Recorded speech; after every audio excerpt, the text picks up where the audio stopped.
Queria começar... Meu papel caindo. Queria começar apresentando cada uma de vocês.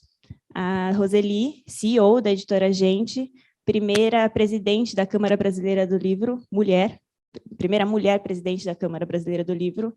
Nós temos a Karine Pansa, vice-presidente da IPA, segunda mulher presidente da CBL. Temos a Keti Valêncio, proprietária da Livraria Africanidades, bibliotecária também, que faz um trabalho incrível dentro da sua livraria, com obras também especializadas em autoras negras. E Camila Cabete, Head of Content da Árvore, uma das primeiras pessoas a trabalharem no Brasil, uma das primeiras mulheres, primeiras pessoas a trabalharem exclusivamente com o digital aqui no Brasil. Já passou pela Kobo, já passou pela Leia, Skill e agora está na Árvore. Bom, para começar essa conversa, a gente sabe que o mercado editorial é cheio de mulheres, mas quando a gente vai subindo de cargos e chegando no topo, sei lá, CEOs e cargos de maior, digamos assim, prestígio, a gente só vê homens. E por que isso, né? Então, é incrível ter todos vocês aqui, porque vocês têm cargos importantíssimos onde vocês trabalham, e eu queria começar perguntando para você, Roseli. Calma aí que eu recebi um aviso aqui da Karina, porque ela vai entregar para vocês um marca-texto, um marcador de páginas, que vai dar vocês o direito de um sorteio no final dessa conversa. Feito o aviso. Então, voltando, Roseli, queria perguntar para você como é que foi ser a primeira presidente da Câmara Brasileira do Livro e como você chegou nesse cargo de CEO e, enfim, acredito que hoje a gente está mudando um pouco como que a gente se relaciona com as pessoas no mercado editorial. Mas acredito que alguns anos atrás era diferente, né? Conta um pouquinho para a gente essa experiência. Tá bom. Uma honra estar aqui, delícia, público maravilhoso, mesa difícil. Não, mentira, mulheres, muito valor.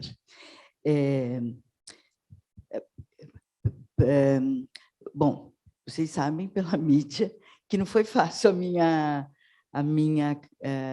a primeira candidatura, nem a segunda, a reeleição. Mas também tem umas coisas que eu acho que eu sempre falo que a coisa mais importante na vida da gente é o propósito. Quando você tem claro o propósito que você quer, tudo fica pequeno. E eu levei muita bordoada por ousar ser a primeira presidente. Mas eu tinha um propósito tão claro, porque eu achava, idiota, né? Mas assim, eu achava que eu podia fazer diferente, que eu podia fazer mais. E, principalmente, eu podia fazer esse elo, juntar todos os elos da cadeia do livro. E, de verdade, meio de forma atrapalhada, a gente pôs todo mundo para dentro. E, até hoje, o pessoal me cumprimenta com alguma sigla, de algum lugar, sabe? E de forma emocionada. Por quê? Porque a gente levou todos os elozinhos para dentro da Câmara. E a Câmara é um lugar, é um solo sagrado, né? Porque ali estão gente que se dedica de verdade para o livro. E é bonito, porque nós somos todos voluntários, então, toda a Câmara como um todo somos voluntários. E assim, quando eu fui presidente, o que era em primeiro lugar? Era a Câmara ou a minha empresa? Era a Câmara. Então, se eu tinha que decidir por coisas para fazer, era a Câmara Brasileira do Livro. E eu fico feliz, porque, sabe, essas siglinhas que vira e mexe me cumprimentam com muita intimidade, eu acho que é isso que é o legado, né? Quando ficam rastros de política de livre leitura, quando ficam rastros de livreiros, bibliotecários. Nossa, aquela cadeia toda da Câmara Setorial, que passou a não competir, e sim a colaborar, cooperar. Então, assim, foi muito legal. E as câmaras de norte a sul passaram a falar a mesma língua. Então, eu acho que é isso. E acho que todo mundo devia de ter essa coisa do propósito. Quando tem um propósito, gente, acabou, não tem dificuldade, né? A dificuldade ela fica pequena, né? Da minha livraria só existe por causa do racismo e por causa do machismo. Se não existisse essas duas questões de ismo, né, tão horrorizante, eu não estaria aqui falando com vocês. Então, eu sei na minha opção desse mercado, né? E eu não sou a primeira. Antes de mim, já existiam outras livreiras que faziam o mesmo trabalho muito parecido com o meu. E, para mim, ao mesmo tempo, é uma honra assim, de trabalhar com essas memórias tão grandiosas que, ao meu ver, é quase se fosse uma criação, porque eu me vejo nas narrativas e me vejo nelas. Atualmente, no Brasil, é um público que mais produz literatura nacional, que são as mulheres negras.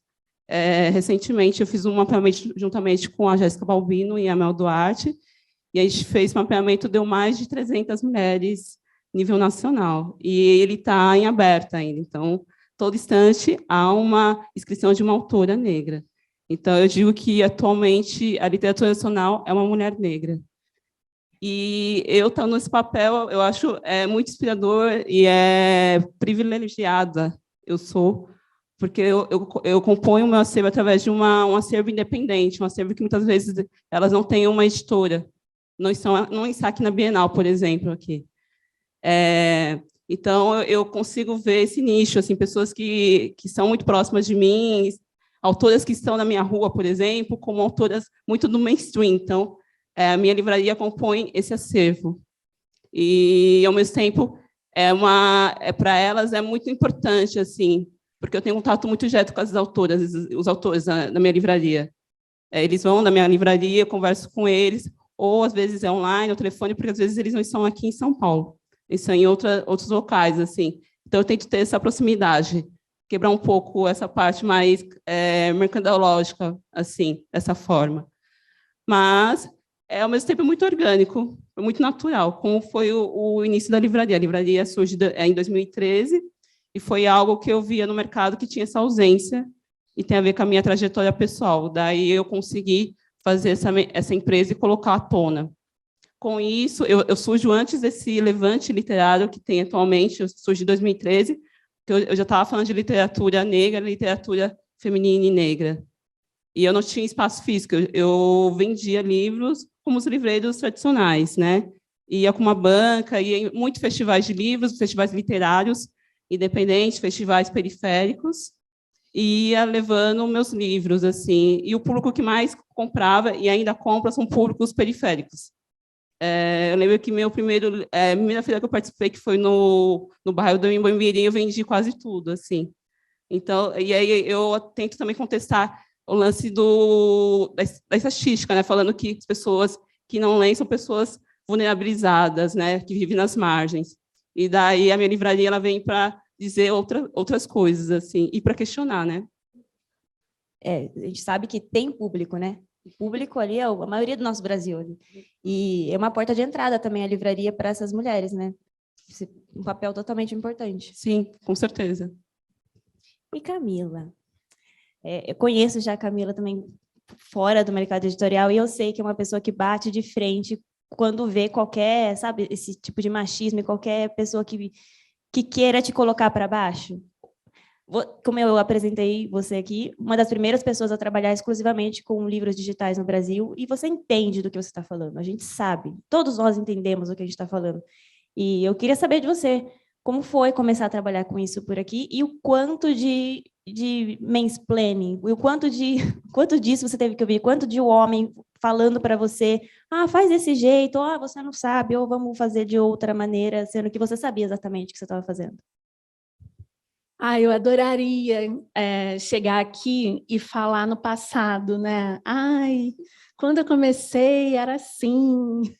Não, continua, né? A luta continua. A gente está num momento político, a gente sempre está, né, prestes a perder os direitos fundamentais que a gente conquista. Então, nunca é um jogo ganho, né, na sociedade. E a gente está num mercado onde a maioria que lê é mulher, a maioria do mercado é mulher, mais de 80% é mulher, e menos de 30% está em posto de comando, né, nas editoras. Eu não estou falando só de Brasil, estou falando do mundo. Então, a gente está inserido num contexto mundial de risco, a gente sempre está em risco.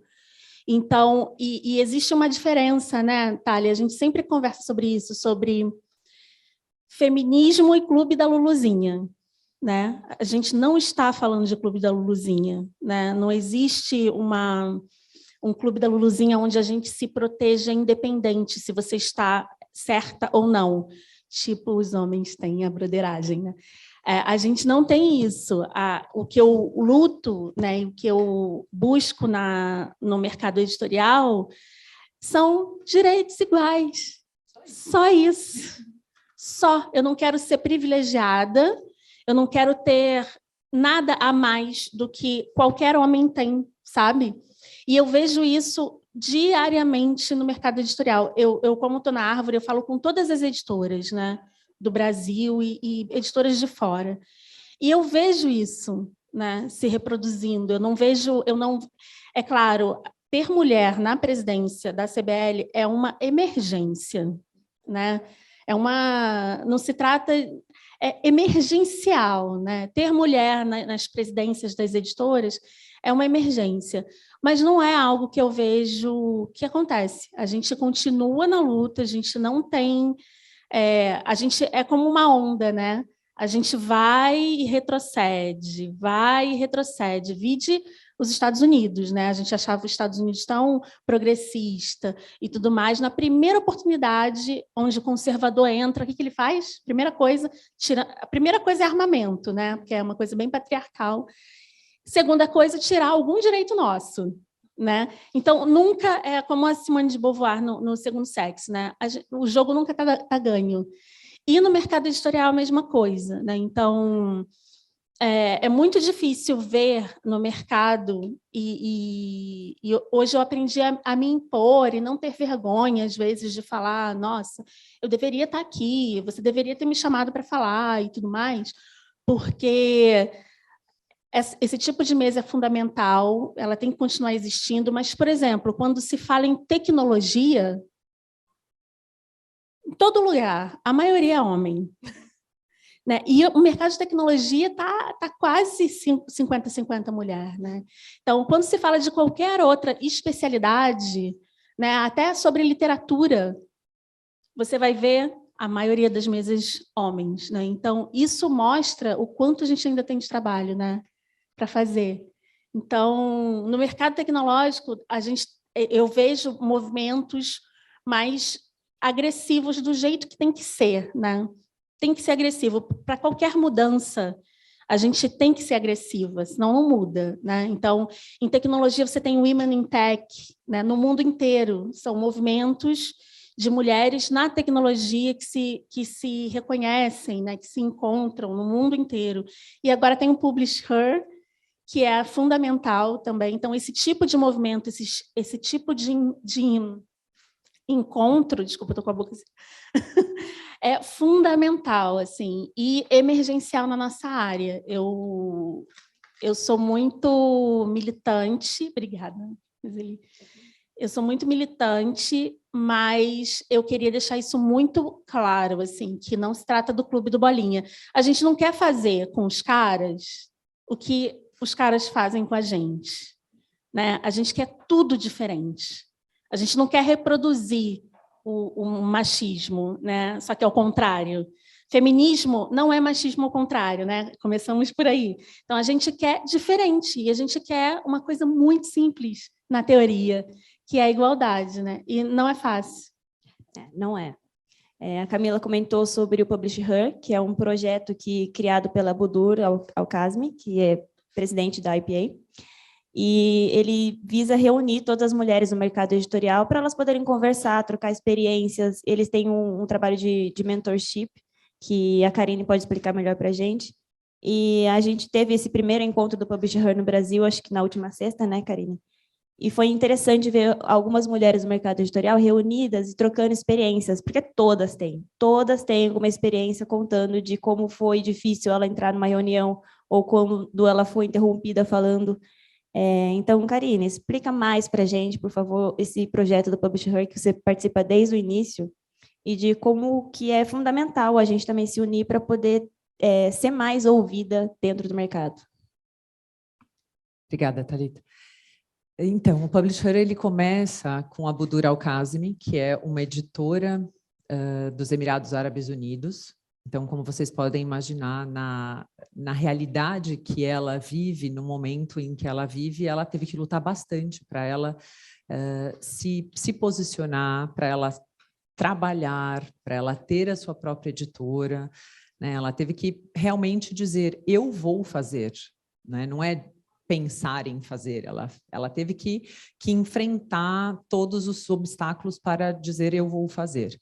E quando ela fundou a editora dela, que é a Kalimat, depois de alguns anos, ela foi ser presidente da Emirates Publishers Association, que é como se fosse a CBL, Câmara Brasileira do Livro, lá nos Emirados Árabes.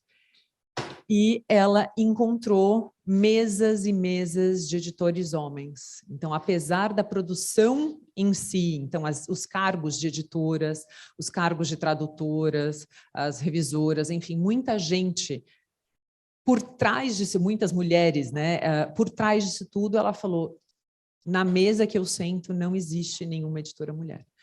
E isso aqui estava incomodando muito ela.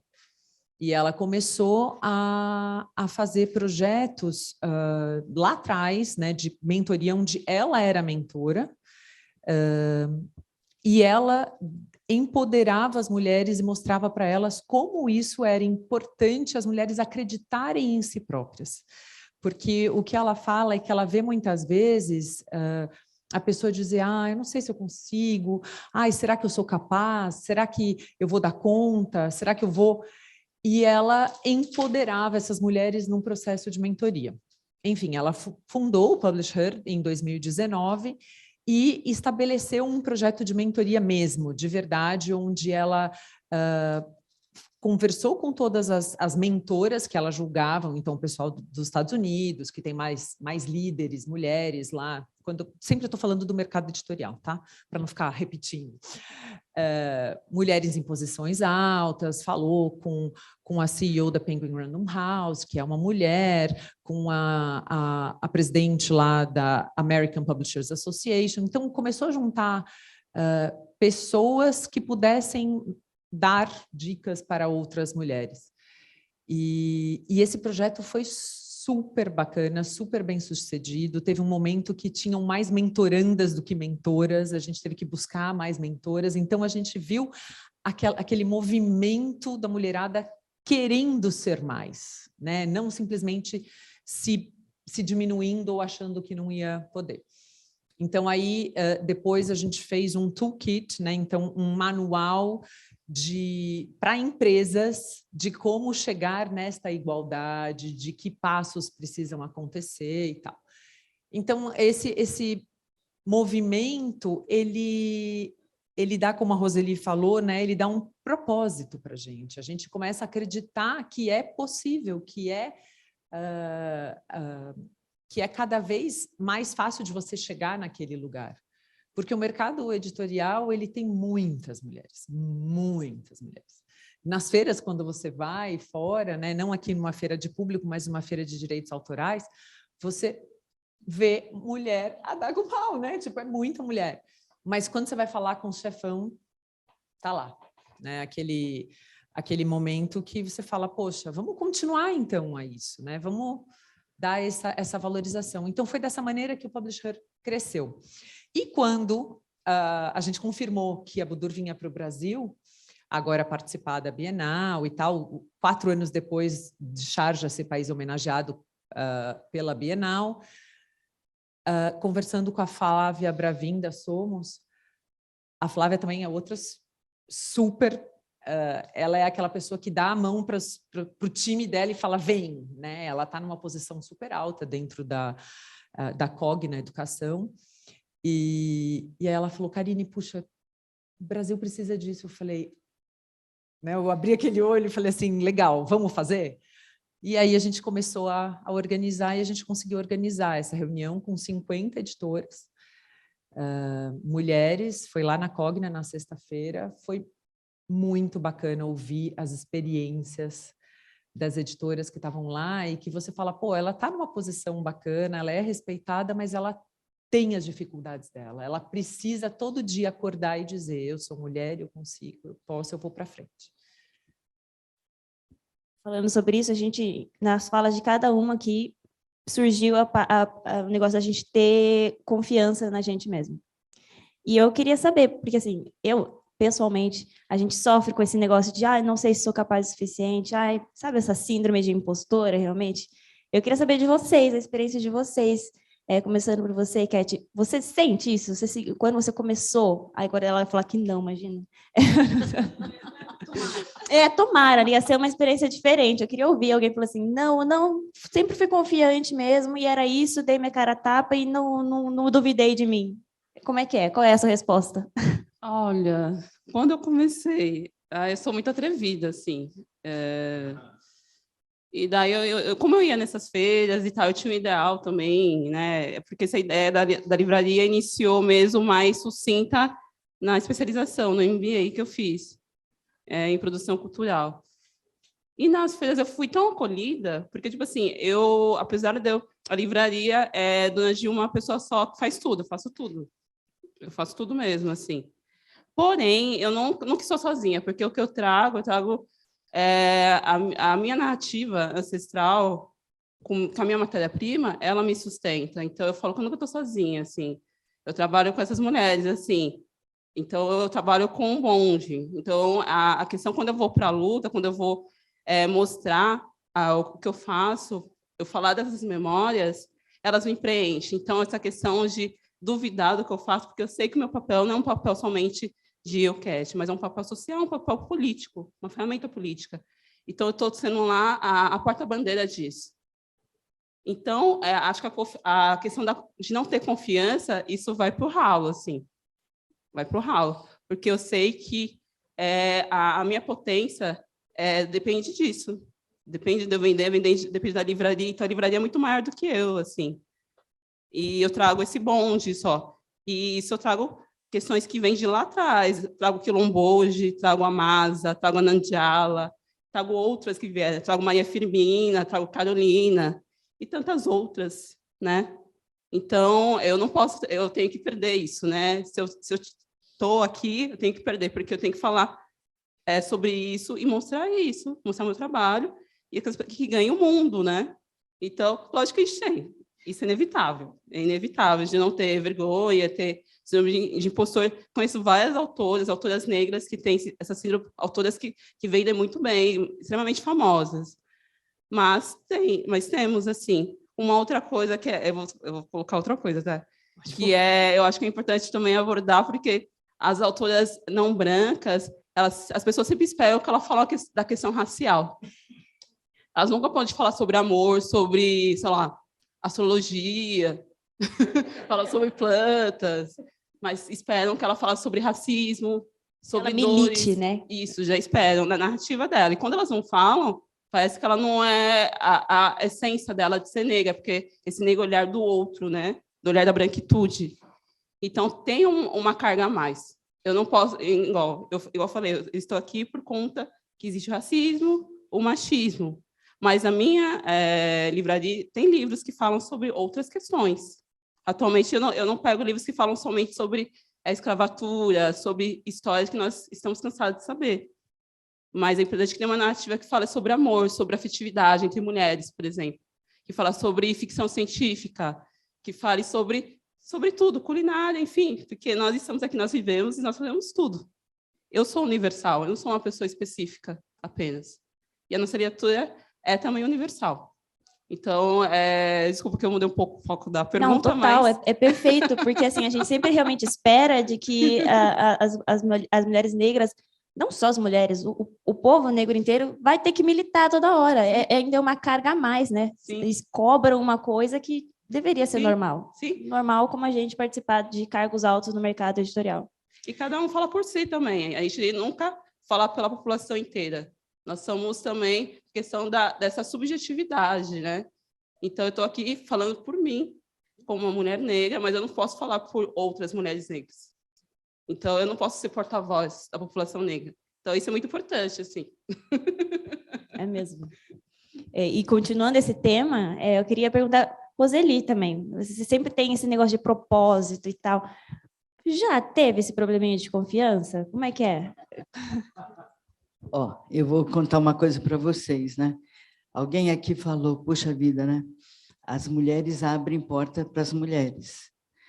É fundamental. A gente cria essas meninas. Há uns 20 anos atrás, eu fui convidada para ir numa convenção de educação de 200 mulheres líderes dentro dos grupos delas para a Índia, para falar sobre educação. A gente educa as meninas. A gente educa os meninos que hoje são chefes, são CEOs, são chefes de Estado. A gente educa. Será que o papel da gente está certo também? Da gente ficar criando menina que gosta de brincar com bonequinha e fica em casa, e menino... Poxa, mudou tudo, né? Então, assim, eu acho que a gente tem que começar a olhar diferente para essas mulheres, empoderar. Mulher pode tudo e mais um pouco. A Luísa Helena, na Convenção de Livrarias, ela falou, mulher está na moda. E agora eu quero mulher, ela tem um grupo de 110 mil mulheres do Brasil, e ela falou, eu quero todo mundo agora em cargos políticos. Ela era a partidária, esse movimento, ela falou, agora nós vamos tomar todos os cargos políticos que puder. Então, está espalhado no mundo inteiro. Então, a síndrome de impostora, ela sempre teve, né? Quando a gente fala, se eu tinha problema, muito.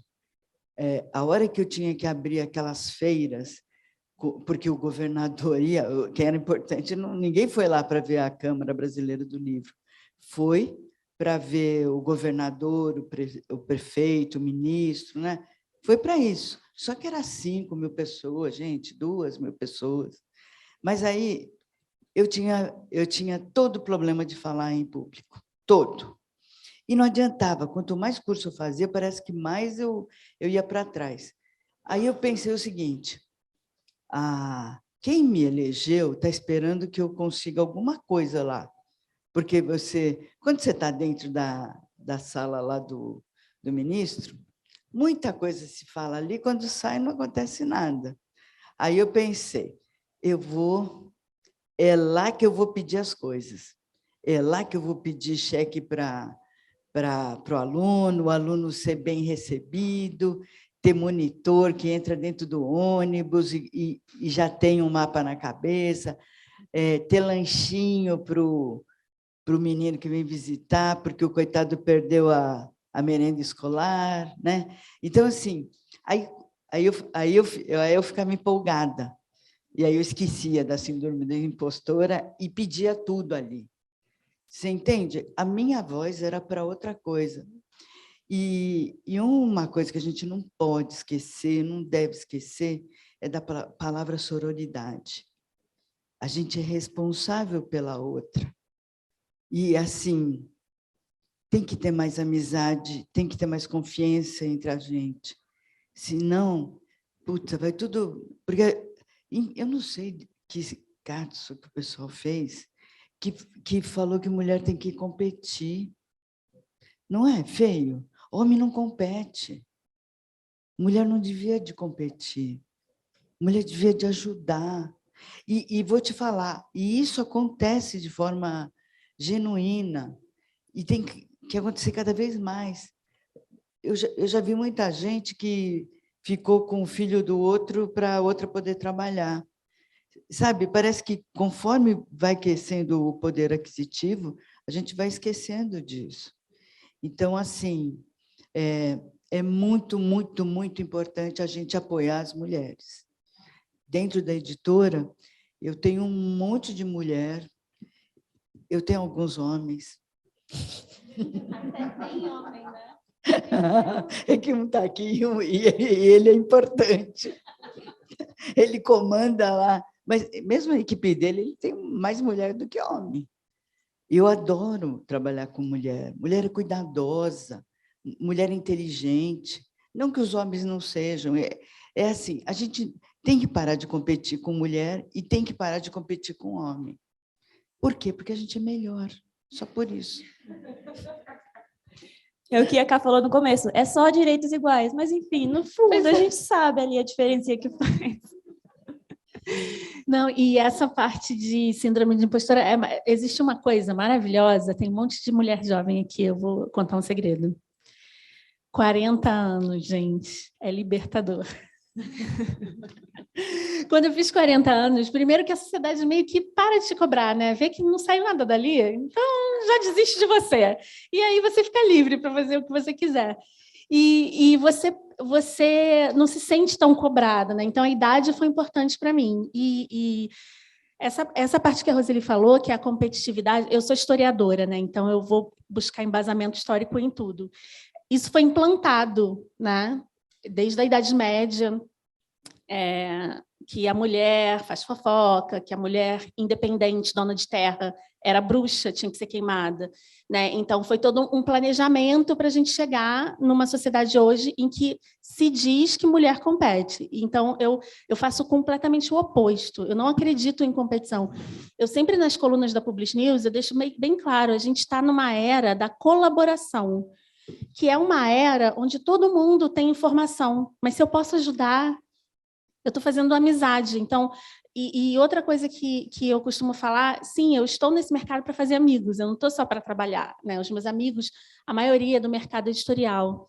E essa questão da síndrome da impostora, eu hoje trabalho com as mulheres do mercado, do tipo de, vem aqui, você está ganhando pouco para a sua função.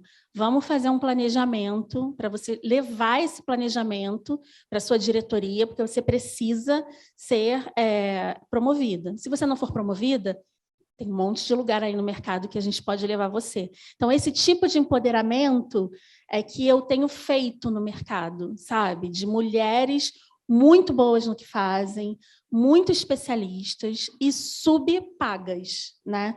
Então, é a minha pequena revolução diária, né? De eu pegar essas meninas, pessoas geralmente mais novas do que eu, para fazer esse tipo de empoderamento, né? Para tirar... E geralmente eu escuto isso, ai, mas será? Eu falo, claro, né?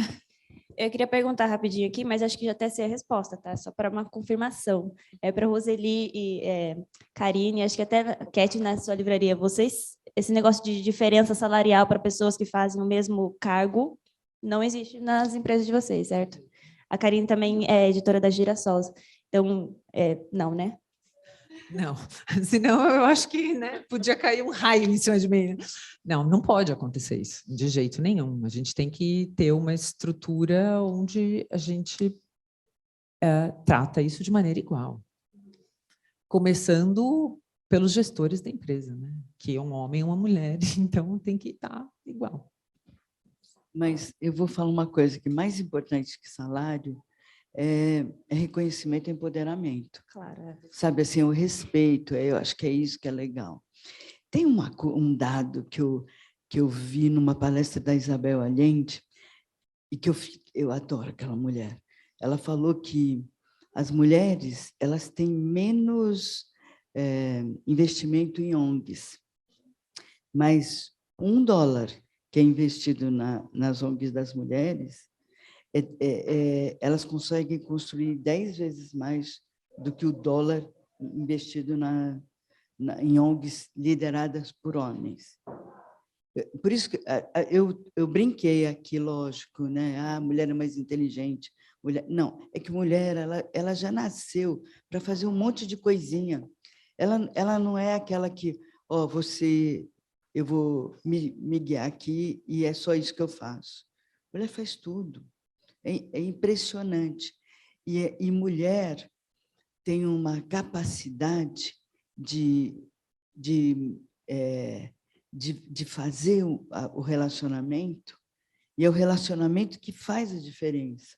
Então, essa capacidade de amorosidade dá dinheiro, reverte em dinheiro, em resultado. Então, eu adoro coisas lideradas por mulheres, porque o objetivo, né? Você entra lá no Mulheres do Brasil, parece uma empresa. Tem uns fóruns lá, tem o líder, todo mundo já tem função. Isso é coisa de mulher, né? Mulher já arruma casinha, já dá o que fazer, já cobra, né? Então, acho que essa é a diferença, não é, Karine? O pessoal lá da diretoria da CBL, nossa, mas eram umas discussões sem fim. Aí a gente ia lá, uma coisa só. Assim. Assina, né? Vai lá. Mas essa coisa da colaboração, você não perguntou, Thalita, mas eu queria só buscar isso. Eu acho que a gente tem que ter a colaboração entre todos, não só entre as mulheres. Eu lembro da Lúcia Jurema, né, quando a Roseli me convidou e tal, eu tinha 2 filhos, um de 7 e um de 10. Eram 2 crianças que estavam na escola, precisavam da mãe ali do lado e tal, e aí a mãe, de repente, começa a viajar, começa a ir num canto, no outro, pá. Então, você precisa, começando da colaboração e da responsabilidade igual dentro de casa, né? Do apoio e das pessoas que estão convivendo com você, o respeito e a admiração por aquilo que você faz. Porque se, de repente, você tem em casa uma pessoa que te põe para baixo, que não acredita em você, que não acha legal aquilo que você faz, pô, tua vida fica muito mais difícil, né? Então, começando dentro de casa, no escritório, que é o tempo que você passa, a maior parte do tempo, você apoiar essa mulherada toda que também tem filho, né, que também tem que levar no médico, do mesmo jeito que você teve. Talvez eu tivesse um pouco mais de flexibilidade de horário e tal, mas, pô, é dura essa vida, né? Então, vamos ajudar umas às outras a gente chegar em algum lugar, e qualquer que seja esse lugar, né? A gente fala, queremos encargos maiores e tal, mas, na verdade, é qualquer objetivo que você consiga evoluir, que você consiga dar conta daquilo que você faz. E na síndrome da impostora, quantas vezes eu não perguntei para a Roseli, tem certeza, Roseli? Vamos lá. Estou aqui há 2 anos, né? Tipo, será? Mas no final foi, e aí depois foi, e aí a gente está crescendo, né? Então, isso é muito, muito bacana. Cat, eu fiquei com uma dúvida, eu queria saber também da livraria, se você também tem vários clientes homens, eles também entram lá, eles também têm algum tipo de participação, como é que é? Não, o acervo também tem a parte masculina, mas é minoria. Eu acho que o acervo ela está em torno de 70% são mulheres. Olha lá, eles são minoria. E 30% são homens. E os eventos também, porque, além disso, a livraria ela é um espaço cultural também. A gente trabalha com outras linguagens artísticas dentro do espaço, é uma casa colaborativa, já teve atendimento psicológico, oficinas de yoga, enfim. É um espaço muito vivo. Então, a gente recebe propostas de coletivos, de pessoas físicas também, que têm a mesma visão de valorizar a cultura negra, principalmente as mulheres, e é um todo, assim, acho que a narrativa não é somente literária, mas tudo está englobado, né? E essa enaltação feminina, ela está muito forte, muito presente, tem a de mim, gosto pessoal, eu falo que lá eu mando, né? Eu faço a minha política, E, ao mesmo tempo, tem um lance de mentoria também, porque muitas pessoas acham que a livraria também é uma editora. E daí a gente recebe muito pedidos de pessoas, de mulheres que querem escrever os seus livros, assim, e não sabem como, assim, como fazer essa iniciação, como publicar, né? E eu acho isso muito íntimo, porque as pessoas ligam, assim, mandam mensagem, pessoas, tipo assim, ela tá lá no sertão, no Nordeste, lá, daí a pessoa manda mensagem para mim, assim, eu quero lançar meu livro, tipo, eu escrevi sobre a minha filha e tal, e me manda, assim, para me ler. Muita confiança, a pessoa nunca me viu da vida, tipo, ela leu alguma história que saiu, alguma matéria que saiu sobre a minha livraria e manda, assim. E daí eu sento com a pessoa, eu indico livraria, editoras, enfim, faço mais ou menos uma mentoria. Lógico que é uma coisa não tão... É uma imersão, muito tempo, mas apenas para ela ter uma ideia, assim. E eu falo assim, quando você lançar, você vem até mim que eu vendo. É quase um pacto, assim. Mas é isso, de enaltecer essas mulheres, delas escreverem, né, essas narrativas, dessa fomentação da leitura. Acho que é muito importante. Acho que o espaço tem muito a ver com isso. E eu acho que as mulheres, elas são o mundo, então, elas, né, elas têm um papel crucial para a sociedade, principalmente para essa virada, dessa transformação social que nós visamos, assim.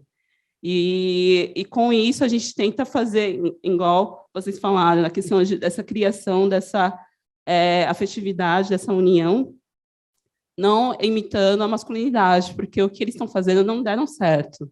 Então, nós temos esse privilégio, essa vantagem social de mudar essa visão, essas ações, assim, através de nós, nossas ações. Como nós falamos com outras pessoas, outras mulheres, com quem você contrata as oportunidades, o que você veste também, né? O que você se alimenta, o que você investe seu dinheiro. Enfim, acho que tudo são ações políticas. E começa com nós mesmos, assim, o que nós lemos, né? Isso é muito importante, que nós estamos aqui, o que nós lemos, o que nós escrevemos, e não imitar a masculinidade, não imitar a branquitude. Eu acho que as lições estão aí postas o tempo inteiro, principalmente quando nós ligamos a televisão. Então, nós temos o poder de fazer tudo diferente. Acho que essa mesa já está falando muito sobre isso. Eu, antes de fazer uma próxima pergunta para vocês, queria abrir para quem tiver alguma pergunta. Tira o microfone daqui mesmo, acho que estão entregando para você.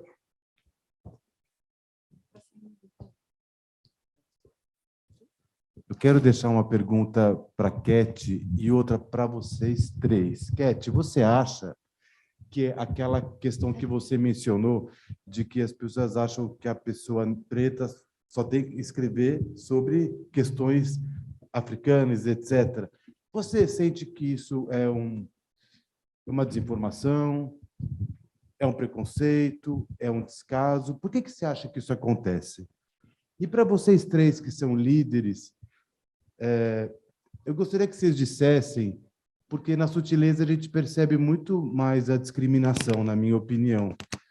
Se alguma de vocês pode citar alguma situação, ainda que não citem nomes, na liderança que vocês exercem e exerceram na CBL, alguma situação claramente, que para vocês foi clara, da discriminação por serem mulheres.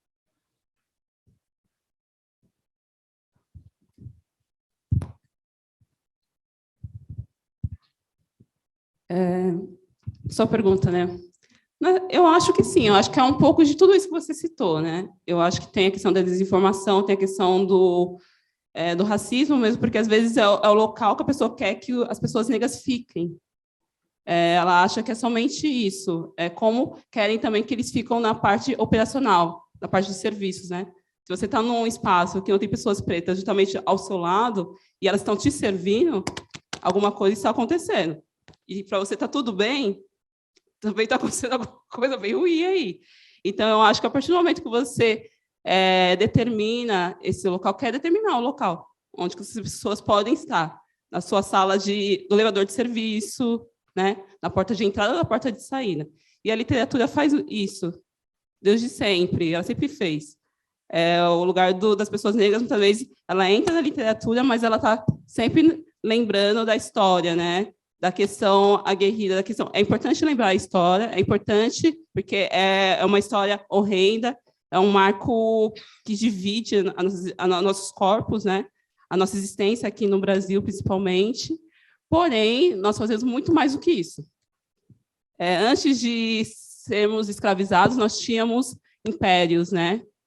Nós fomos reis, rainhas, nós inventamos muitas coisas, nós inventamos o mundo, na realidade. As nossas tecnologias que vocês, no caso, a branquitude, desfruta, vem da onde? Né? O livro vem da onde? As folhas vêm da onde? Então, você lembrar para mim que apenas o meu chicote do meu lombo, que eu posso escrever, isso quer dizer muita coisa. Eu não posso falar que meu povo inventou, teve a invenção da inseminação, na teste de gravidez, por exemplo, que foi a população egípcia que inventou. Então, isso quer dizer muitas coisas. Isso é um material de poder.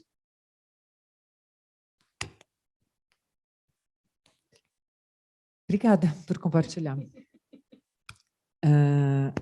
Sobre a pergunta dele, se eu sofri algum tipo de discriminação,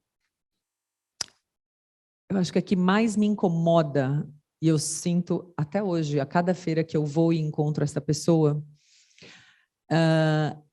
é eu sentar com ele, se eu não estou com o meu parceiro, né, com a outra pessoa que trabalha comigo, que é do sexo masculino, a conversa com essa pessoa vira amenidades.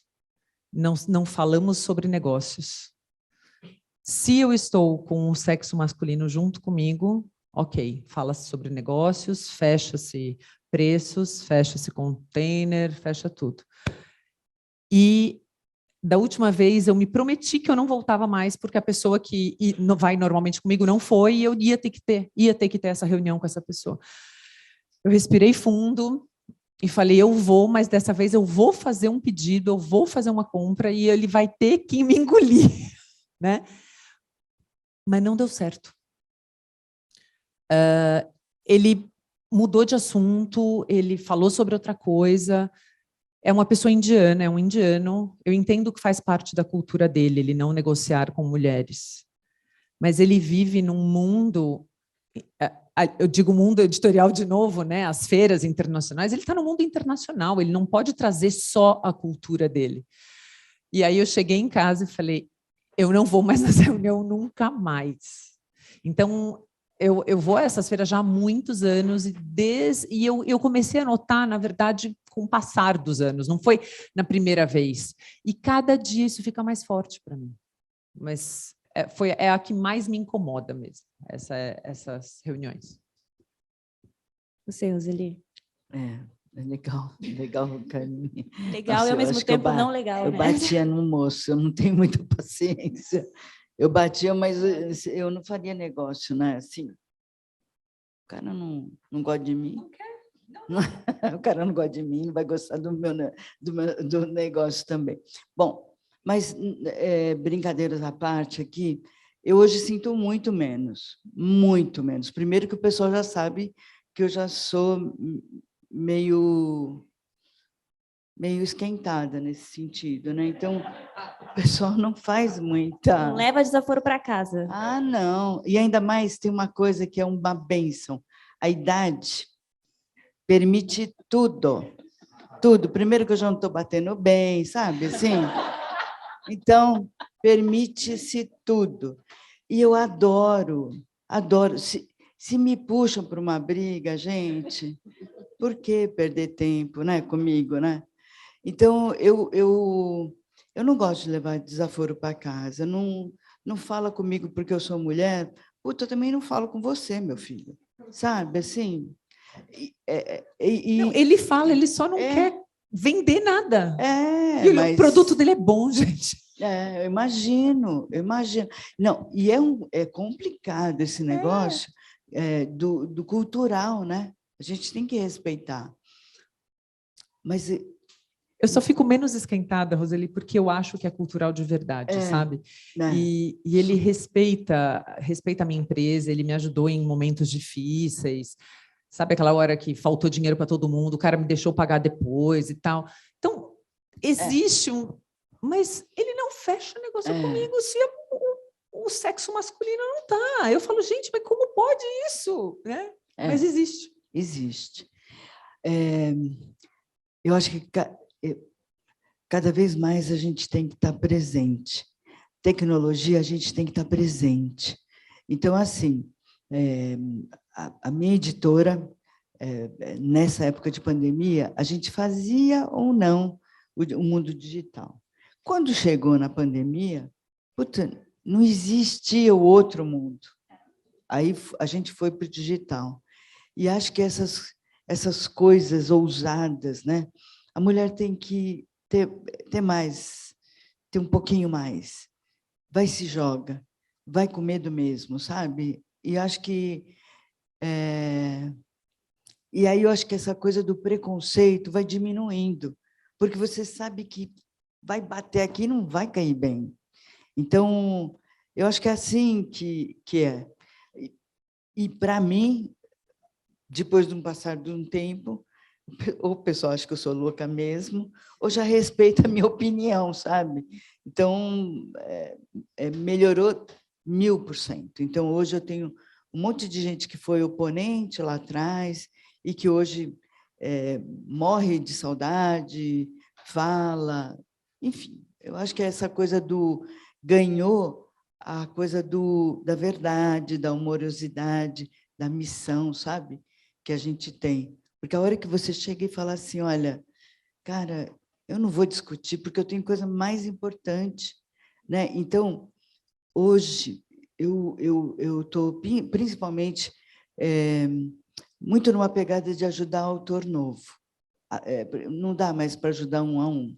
Então, eu tenho uma imersão que ela acontece, sei lá, a cada 3 meses.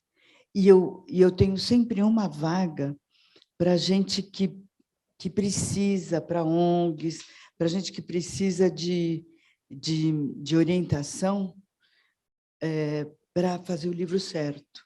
Então, se você tiver alguma mulher, eu não sei se eu publico, porque você sabe que a linha editorial da gente está em negócios, está em desenvolvimento pessoal, mas eu posso ajudar. E é a mesma orientação que eu dou para todos os autores que fizeram muito sucesso. Então, se você quiser, eu compartilho essa mentoria que você dá, tá bom? E aí é convidado meu, tá bom? Tá bom, obrigada. Olha que lindo o negócio fazendo aqui, ó, já na mesa. E você, Cá, conta uma situação bem... Ai, tantas. Vamos selecionar uma. É porque Qual é a pior? eu trabalho com digital, né? Que era um meio muito masculinizado e tudo mais. Então, agora, como a Roseli falou, está muito melhor. Então, poucos editores não falam comigo, porque tem editor que não negocia comigo, quer falar com o chefe, né? Mas eu aprendi muito trabalhando na Kobo, eu fiquei 9 anos trabalhando na Kobo, eles são nipo-canadenses, né? É uma empresa nipo-canadense. E eu era a única aqui no Brasil negociando, e tinham alguns editores bem conhecidos que não queriam negociar comigo, que chamavam o meu chefe lá no Canadá, que é holandês, para discutir. E eu aprendi muito com esse meu chefe, que o meu chefe falava para esses caras, né? Meu amigo, eu não faço ideia, quem resolve é a Camila. Então, eu aprendi com ele a validar também as pessoas que trabalham comigo. Tipo, se tem uma pessoa que tem uma responsabilidade, é ela que vai resolver, eu não vou bypassar, sabe? Mas tem ainda editor que não negocia comigo, que eu tenho que chamar o CEO da Árvore e falar, então, vou precisar que você fale com esse editor, porque ele simplesmente não me responde, não quer conversar comigo. Então, ainda tem. Então, no mercado inteiro hoje, tem um. Né? Não deveria ter nenhum, não deveria ter nenhum, mas ainda tem um que não adianta. Se eu fala amenidades, super querido quando encontra, uma maravilha no social, mas na negociação não negocia comigo. Brasileiro. Aí eu já não aceito. Mais perguntas? A gente ainda tem um tempinho antes de começar passar os vídeos. Temos uma ali atrás e aqui o Léo na frente. Posso fazer primeiro? Eu estou com o microfone? Obrigado. É uma pergunta dupla. Karine, a gente falou aí da Bodur, né? Essa inspiração para todos nós, tenho certeza disso. e ela atualmente presidente da International Publishers Association e deixou a sua marca ali, está já caminhando para o fim do seu mandato. E a Thalita te apresentou como vice-presidente, mas, na verdade, você é futura presidente da IPA, né? E uma das marcas que a Bodur deixa é justamente essa questão da luta pela equidade de gênero. Essa é uma bandeira que você vai carregar no seu mandato também? E quais outras bandeiras você empunhará nos próximos anos enquanto presidente da IPA? E, Thali, eu sei que você é mediadora, mas vou fazer uma pergunta para você. O Protagonistas é um projeto muito inspirado pela Publisher Her, e por isso estou emendando uma pergunta na outra, porque tem a mesma origem, né? E foi muito pensado no Publisher Her. A primeira entrevistada, inclusive, foi a Bodur. E eu queria saber quais são as perspectivas do projeto, né? Segue, muito bom ver essa mesa acontecendo aqui, né? Que já é um desdobramento do projeto. Eu queria saber quais são os próximos passos, o que vai acontecer daqui para frente. Obrigada, Léo. Se eu continuo acreditando nisso, né, empunhando essa bandeira, sim, sem dúvida. Vou tentar focar junto com a Flávia aqui no Brasil, vou buscar a Thali para a gente fazer coisa juntas, sem dúvida, porque, na verdade, a gente está falando sobre o mesmo tema, né? O mesmo assunto e sobre as mesmas mulheres, de um mercado tão pequeno. Então, sem dúvida nenhuma. Dentro da minha gestão, futura gestão na IPA, uma das coisas que eu vou buscar bastante são os números, a informação dos mercados, para que a gente possa colaborar com os mercados nesse aspecto. A gente sentiu isso, a gente fez esse ano fizemos um projeto, algumas consultorias, pensamos no nosso plano estratégico para os próximos 4 anos, e isso apareceu muito forte, a questão relacionada à informação do mercado em todos os sentidos, desde quantas mulheres trabalham, de que posições elas apresentam, as questões relacionadas ao IVA, o nosso possível ou não discussão de impostos. Então, isso tudo a gente pode aprender de um país para o outro, e a gente consegue colaborar mais se a gente tiver essas informações. Então, eu vou buscar mais informação. É a marca que eu vou tentar trabalhar nesses próximos 2 anos. Agora, não fala que o dela já está acabando, a gente está em junho só, e até 31 de dezembro. Deixa ela trabalhar. Não deixa ansiedade, né?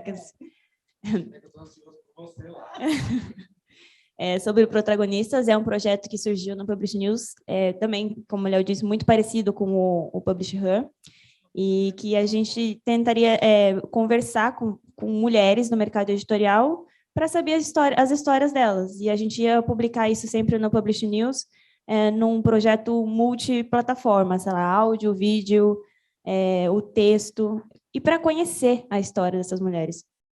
Acontece que ele não foi muito para frente, porque espero ainda, porque a gente está produzindo um novo site do Publish News, e a ideia era ter esse espaço do Protagonistas bem feitinho ali nesse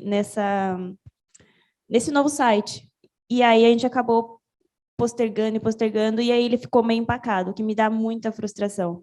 Como o Léo falou, a primeira entrevista que a gente fez nesse projeto foi com a própria Bodur, e foi incrível. Você pensa uma pessoa, ela é super gente boa, né? Me recebeu lá nas Arábias, nos Emirados Árabes, e ela falou comigo de uma maneira muito incrível, sabe? E dando dicas de como também empoderar outras pessoas. Enfim, é uma conversa completa, que fala do trabalho dela, vida pessoal e do quanto que ela impacta outras pessoas. Também conversei com a Karine, eu tô louca para soltar logo essa entrevista, e eu falo, meu Deus do céu, por que esse negócio não vai para frente? Parece que é uma frustração também, pessoal. E conversei com a Karine também no hotel lá em Sharjah, foi ótimo, aprendi lá nas Arábias, ela também me ensinou muitas coisas, e eu acho que é um projeto também pessoal para mim, sabe? Porque eu aprendo muito ouvindo elas falando. E aí também conversei com a Sandra Tamelli, ela estava aqui no Brasil também, né? Que é de Moçambique, tem um projeto incrível por lá, E o mercado editorial em Moçambique é minúsculo. E a Sandra, ela faz um trabalho ali de construir do zero, praticamente, o mercado de Moçambique. Ela tem a própria editora, está procurando fazer livraria, tem mentorias por lá também. Enfim, tenho todas as histórias. Ela está iniciando a Associação de Editores de Moçambique. Ela vai ser a presidente da... E ela está montando do zero também. Ela é incrível. Procurem a Sandra também. Na verdade, não procurem. Espera a gente lançar no protagonista esse texto incrível dela. Eu fiz uma entrevista também de 40 minutos com ela e ela contou várias coisas incríveis que ela está fazendo por lá. Enfim, esse é o projeto, sabe? A gente quer conversar com várias mulheres do mercado editorial, não só falando sobre o projeto delas dentro do mercado, mas também sobre a vida delas e como que elas constroem do zero um mercado. A Sandra, eu fico pensando, a Sandra, ela construiu ali o mercado de Moçambique do zero e é uma história que merece ser contada. Então, a gente está ali procurando outras mulheres para a gente poder publicar isso e ter esse espaço só para elas no Publish News, que eu acho que é muito importante, e conversa com o Publish Her e com todas as outras coisas que a gente viu aqui nessa mesa. Tinha mais uma pergunta ali atrás? Duas. E a gente também tem que soltar o vídeo, acho que são essas duas, e a gente dá seguimento.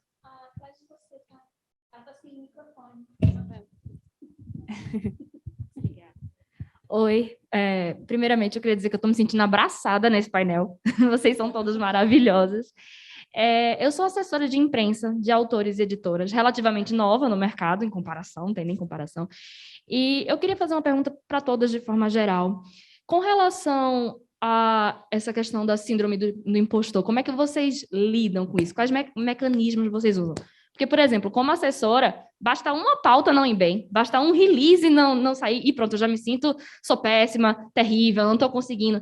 E por alguma razão, que não tem nenhuma pesquisa, não fiz nenhuma pesquisa a respeito ainda, mas até pretendo fazer, a maioria dos meus clientes são homens, o que me faz sentir ainda mais pressionada, sabe? Eu vivo tentando incentivar autoras para serem assessoradas também, mas os homens fecham muito mais rápido comigo do que as mulheres.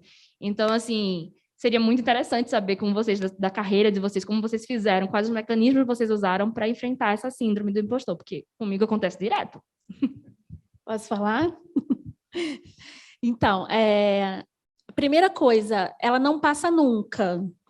Colocaram um chip desde a Idade Média na nossa cabeça, que a gente sempre acaba pensando nisso. Só que os lapsos são cada vez mais rápidos, ela não se aloja mais, sabe? É treino. Primeiro, o que a Roseli falou, você tem que ser o seu propósito. Que aí, quando você bota o seu propósito na frente, não, eu tenho que estar lá porque eu tenho que ocupar esse lugar. Tem que ter uma mulher ocupando esse lugar. Mesma coisa que a Cat falou. Eu tenho que fazer, né? Eu tenho que tem que ocupar mesmo essa cadeira. Então, coloca o seu propósito. Por que você está fazendo esse trabalho? Por que é importante você, como mulher, fazer esse trabalho? E aí, faz. Porque, com certeza, você é muito melhor do que mais de 50% do mercado de homens brancos. A gente, quando a gente chega num local... eu estava falando com a Thalita esses dias que mulher tem que provar que é boa. Né? O homem promete, ele já tem o cargo. Né? Ele ganha o cargo. Mulher, não, a gente tem que provar que é boa. Então, faz, porque você é melhor do que a maioria. Só de você já estar fazendo, você já está ocupando esse lugar e de ter um propósito, já está no lucro, sabe? E é treino todos os dias. Tipo...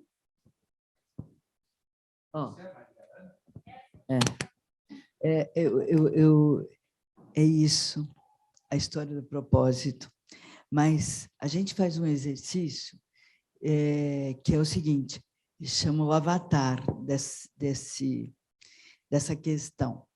Se conecta com quem vai ser beneficiado. É como se tivesse obstáculos para eu chegar no meu objetivo maior. Por exemplo, eu até hoje levanto todo dia de manhã e fico imaginando como é que eu vou ajudar esse país a ter mais leitores. E assim, dentro da editora eu faço isso, cada autor eu faço isso, E todo livro, o pessoal da editora sabe o quanto eu martelo por isso. Como é que eu vou fazer, através do meu livro, alguém ser impactado e transformado?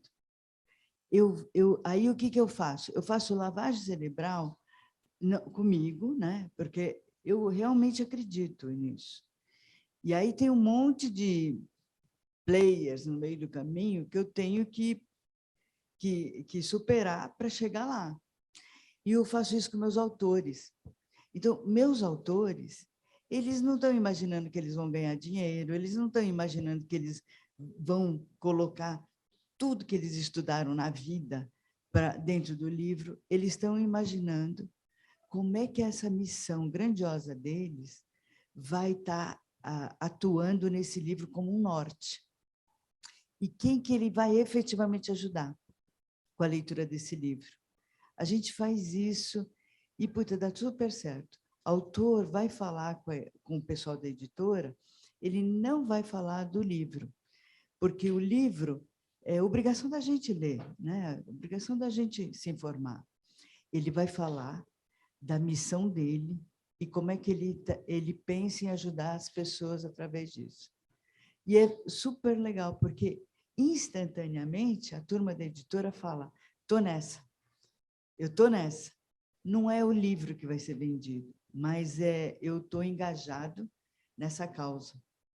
Então, é assim que eu acho que síndrome de impostor, porque assim, hoje eu posso falar para qualquer um, para quantas pessoas quiserem, por quê? Porque eu tenho um motivo maior. Poxa, eu fico imaginando, né? Eu estou na época de neto. Como é que meus netos vão ler livro? Como é que o neto dos outros vão ler livro? E então é assim, conecta principalmente com o teu avatar, sabe? A pessoa que vai ser beneficiada por essa notícia. Ainda mais que você está nessa área, sabe o que eu falo para meus autores? Eu falo assim, olha, o mundo está cheio de abobrinha, você tem condição de mudar as abobrinhas, mas você tem que falar. Então, é isso. E quando você falar com mulher que não quer falar, você arranca desse jeito, né?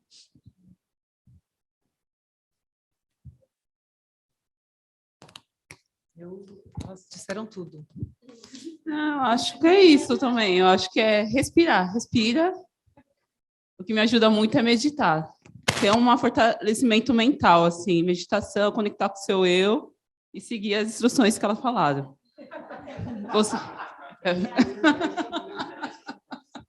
Eu acho que o fato de acreditar naquilo que você faz e no que você está escrevendo e o que você está tentando comunicar vai fazer toda a diferença. Você realmente acreditar naquilo. Agora, se você...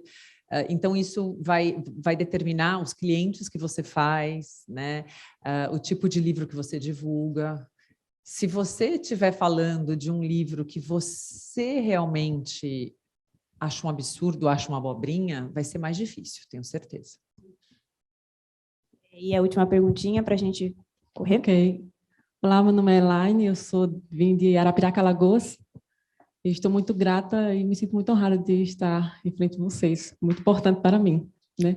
Eu tenho um grupo de mulheres onde eu ajudo elas no desbloqueio mental em relação a abuso sexual na infância. Eu quero saber qual é o posicionamento de vocês. Eu sei que são várias bandeiras, se estender esse assunto, são muitas coisas, mas exatamente para as mulheres, independente do cargo onde elas estejam, como vocês, qual o posicionamento de todas vocês, quando se depara com uma mulher, onde a gente sabe que ela quer escrever, onde ela tem uma história de transformação surreal, mas elas travam. Então, a gente sabe quando a gente está lá fazendo, né, até as mulheres que estão vendo, elas se destravam e ela faz o livro, ela começa a escrever. Né? E o Espírito Santo, eu sou cristã, e eu vejo que o Espírito Santo ele tem mandado muitas mulheres, né? Quando eu vejo que a minha nação é a partir dos 12 anos, e eu tenho visto isso e eu quero saber de vocês. Obrigada. Puxa, obrigada por compartilhar o que você faz com a gente. Acho que a primeira coisa é é um momento muito difícil para qualquer mulher em qualquer idade. Não interessa, você falou que são crianças, ou é uma coisa que eu não desejo absolutamente para ninguém e tenho, assim, muita dor quando eu penso nisso. Então, eu acho que você tem que tentar ajudá-las naquilo que você realmente acredita. De novo, eu acho que a questão do propósito e do você estar visualizando aquilo como uma verdade, eu tenho certeza absoluta que você vai conseguir dizer para elas aquilo que você sente e aquilo que você acha que pode desbloquear esses momentos nela, né? Agora, é uma dor que jamais vai sair dela, tenho certeza. É uma dor que talvez seja amenizada pelo fato dela compartilhar e ajudar outras pessoas. Eu acho que quando você passa por uma dor imensa desse nível, se você souber que tem alguém que está sofrendo da mesma maneira que você sofreu e você puder ajudar essa pessoa compartilhando com ela a tua empatia, talvez seja menos difícil. Então, eu vejo dessa maneira, esse momento tão difícil. É o que a Roseli falou, o avatar. O avatar, você tem que botar para essas pessoas, essas mulheres, que ela vai estar ajudando outra pessoa, né? Então, focando naquela pessoa que vai ser beneficiada com a história dela, eu acho que vai ser muito mais fácil, né? E o não julgamento, né? A gente está aprendendo, a nossa geração, né? Está aprendendo a não julgar, né? Tipo, eu acho que vai ajudar muito mulheres cada vez mais falarem, sabe? Quanto mais a gente falar, menos a gente vai ter o submundo, esse submundo dos abusos, assédio moral, assédio sexual, que você está falando. Não vão ter outras mulheres que vão te julgar, porque eu amo os homens, quer dizer, mais ou menos. Eu tenho marido, né, há 18 anos, então a gente compartilha muitas coisas. Eu gosto dos homens, só que o que eu tenho aqui, ó, homem nenhum consegue me dar, sabe? Então, o abraço, então essa comunhão, quando eu falo uma coisa, eu sou acolhida, quando eu recebo um conselho, as mentorias, homem nenhum consegue me dar. É a representatividade, né? Então... Bom, eu tive o privilégio de conhecer uma mulher.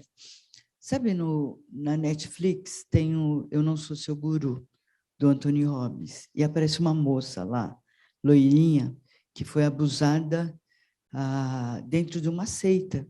As famílias viviam dentro de uma seita norte-americana, situada no Brasil. E depois de uns anos eu acabei conhecendo essa mulher, ela estava em Brasília, e ela falou, eu quero fazer um livro. Putz, a editora não tem muito esse perfil. Mas eu falei, putz, eu vou ajudar essa mulher. E foi a coisa mais difícil da vida. Mais difícil. Porque a hora que ela começou a fazer o livro, e ela não sabia se ela escancarava e fazia o livro, a família dela começou a pressionar, porque a mãe dela era conivente com isso. E você vai expor teus irmãos, você vai expor isso, você vai expor aquilo, e foi a coisa mais difícil da vida. Por quê? Porque tem que parar esse negócio. De alguma forma tem que parar. E eu acho que não é livro sensacionalista que tem que fazer, mas tem que falar a profundidade do ser humano, e que nenhum ser humano deveria de passar por isso, de nenhuma forma. Recentemente, muito próximo de mim, eu tive problema de assédio, de uma pessoa muito perto de mim, de assédio moral, sabe? Assim, mas eu nunca achei que ia chegar tão perto. Então, eu acho que tem que falar, e tem que declarar, escancarar, mas de uma forma profundamente amorosa, por incrível que pareça. Porque não é... Eu fui daqueles estudantes que saíram na porrada na época da ditadura. Não me orgulho disso, porque eu era inconsequente. Se eu tivesse morrido por ali, tinha ficado. Sabe, eu era uma coisinha de nada. Mas, assim, quando eu pego um trem desse, era a Dawn Watson, a autora. Ela conseguiu fazer uma profunda revisão, e ela saiu, a partir daí, ajudar mulheres que passam por qualquer dessas complexidades aí. E ela ajuda, e ela de fato ajuda. Mas ela pôs no pano de fundo o amor por ela, o amor próprio. Então, o que eu tinha que falar para você? Tem que incentivar, mas não pela raiva, mas muito porque vai ajudar as pessoas a ressignificarem o episódio. Porque tem que ressignificar, porque parece que a raiva ela só ajuda a te machucar mais ainda. De novo, não foi fácil fazer o livro dela, durou mais de 2 anos. É um livro que teve bastante expressão, porque ela participou e todo mundo, o mundo inteiro queria conhecer aquela história, né? Então, teve, mas o mais legal é que ela fez disso um trabalho, uma missão. E hoje ela dá palestra, faz imersão. Então, qual o nome do livro? A Força que Há em Nós. A Força que Há em Nós. Eu nunca sei o título, porque é a última coisa que a gente faz lá. Mas é lindo, mas ressignificou, sabe? Na minha opinião também é que o ambiente esteja seguro para elas, né? Elas vão contar um relato extremamente muito íntimo e já sofreu diversas violências, então é importante que o ambiente seja seguro. E a escrita delas vai ser uma escrita terapêutica, uma escrita curativa. Eu acho também importante que você tenha contato com entidades que trabalhem com mulheres que sofreram violência. É importante ser um trabalho coletivo para elas, porque elas são crianças, né? E, infelizmente, a maioria das mulheres já sofreram algum tipo de violência. Acho que até saiu um estudo recentemente. Geralmente, nós que temos contato com outras mulheres, geralmente sempre tem uma ou mais de uma mulher que já sofreu algum tipo de abuso sexual. Porém, às vezes você nem sabe, às vezes está do seu lado, uma amiga, às vezes em alguma rodada de conversa você vai saber que ela sofreu, assim, porque fica tão no nosso íntimo, a gente não conta para ninguém. E a questão da culpabilização, né? Então, você vai lidar com esses sintomas que você também vai se reconhecer pessoas muito próximas de vocês. E que triste saber disso, né? Que são crianças que sofreram esse processo tão hediondo, assim, que elas deveriam estar brincando, deveriam ser crianças. Bom, a gente passou do nosso horário aqui, porque eu acredito que a conversa foi ótima, porque todo mundo se manteve aqui sentadinho, eu não vi ninguém levantando até o final. Para dizer uma coisa que eu acho que tem muito a ver com o que vocês estão falando aqui. Meu nome é André, eu sou gestor hoje da editora Caqui, fundada pela Caroline Arcari. E a Caroline, eu estou ao lado dela nessa missão há 9 anos, com o nosso trabalho principal, que é o PIP-FIFI, Prevenção contra a Violência Sexual Infantil. E é uma luta. A Caroline é uma guerreira e que está aí sempre na briga, né? E a gente, graças ao empenho, ao trabalho dela, já alcançamos, né, atingimos mais de 200 mil crianças no Brasil. Mas, se vocês ainda não conhecem o nosso livro, faço questão de colaborar com o projeto e depois a gente troca uma ideia. E dizer que a força das mulheres nos incentivam, nos fazem lutar, conhecer novos projetos, né? E também todo esse projeto me traz alegria também dessa semana ter fechado também a gestão da Piraporiando, que é da Janine Rodrigues, que vocês devem conhecer também, com a temática antirracista, e estamos juntos também, trabalhando ao lado e sendo empoderados por essas mulheres maravilhosas. Muito obrigado. Muito obrigada. Só queria dizer, por isso que eu abria para a participação do público, antes da gente passar 2 vídeos que a gente tem aqui, e a gente vai ter que deixar por 10 minutos cada um, e queria deixar claro que eles vão estar no nosso canal no YouTube depois, e são 2 livros de 2 autoras publicadas, uma pela Tordesilhas e outra pela Alta Novel, e a primeira delas é a Tori Peters, a autora do livro Destransição Baby, que é perfeito. Eu li, claro, para conversar com ela, e é um livro que tem muito a dizer sobre mulheres trans e tudo que envolve o universo feminino. E é uma coisa que a Cat falou, que quando você ouve uma mulher trans escrevendo, quando você lê alguma coisa sobre o tipo, você espera que ela vá falar sobre o quê? Sobre as tristezas, sobre as dificuldades de ser uma mulher trans, sobre, sabe, essas coisas já estereotipadas que a gente pensa? E é um livro totalmente diferente, é bem-humorado, traz alegria e conta uma história totalmente diferente. Então, primeiro a gente tem essa conversa com a Tori e depois com a Laura, que escreve para o público Young Adult. E, enfim, que é o tema da Bienal, que a gente está vendo cheio de jovens, o público gosta desse tipo de livro, e ela também tem ela é muito simpática e ela consegue atrair o público dela através do jeito que ela escreve. Então, são 2 autoras, mulheres, que têm muito a dizer, com temas diferentes, que abordam temas diferentes e que a gente vai ouvir um pouquinho. E só queria dizer que a gente está aqui, estamos liberadas